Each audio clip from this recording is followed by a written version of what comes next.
This is my own town, and I love my own town. But I look around and I see 40 years of successive governments. They don't give a shit about us. This used to be a close-knit community. Before I was born, my parents and my grandparents lived in a work-based community with plentiful jobs in coal mines and steelworks, well-funded public services, and people looked after each other. Children were born into an atmosphere of hope. So what happened? How did Rotherham get from that to the way it is today? Well, what happened in '79, the year before I was born, we voted in a new order called neoliberalism and the lie of trickle-down economics.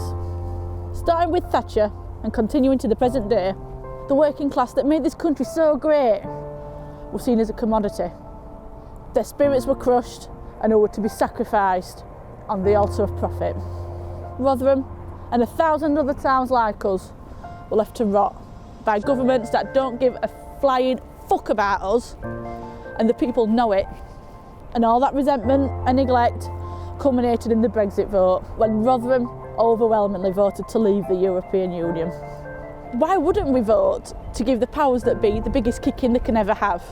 I mean, it's all right saying that leaving the EU will cause economic harm, but just try telling that to people around here. For the people of Rotherham, it can't get much worse. And what people seem to forget is that Rotherham and towns like us have been on the receiving end of an economic and class warfare for nearly half a bloody century. We need to remember what they've done to us. It was the Tories that closed all the mines. It was the Tories that closed the steelworks and industry. And it was the Tories that implemented austerity. And what are we left with? A bunch of zero-hour contracts, no worker protections, no annual leave, no sick leave. As if we care if some journalist has to postpone his second Ellen in the Algarve. The real message of Brexit is that people are just desperate for change. They want properly funded schools where the teachers aren't stressed out of their heads. They actually want a doctor's appointment within a few days. It's not too much to ask. They want to know that their kids are going to get every opportunity to succeed and thrive in life. And that's the same for everybody, whether you leave or remain, left or right, rich or poor. And finally, the opportunity for meaningful and lasting change is here. Those that voted to leave, this is your chance to finish the job.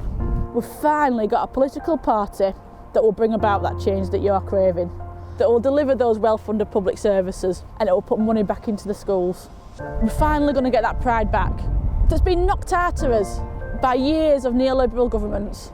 But you don't have to take my word for it. I'm just a working class lass from Rotherham. But for the first time in my life, I feel like we've got a political party that actually stands up for me and my family, and for everybody around here. But it's all right there in the manifesto. Go ahead and read it and compare it to whatever the Tories or Farage trot out. And I want you to ask yourself, what do I want? What are my hopes for the future?